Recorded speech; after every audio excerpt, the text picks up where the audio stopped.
冒黑烟的检查方式，第一个就是你先打开这上面的盖子，你会看到里面会有一个这个，这个就是那个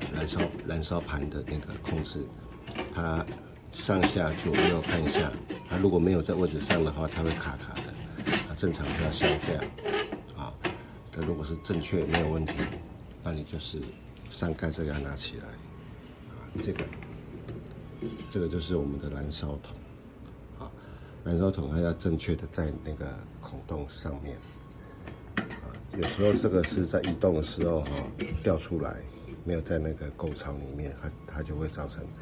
这个从旁边漏黑烟，漏黑烟的问题就是这个，还有这一块，那如果再冒黑烟，那就可能就是有可能你的那个煤油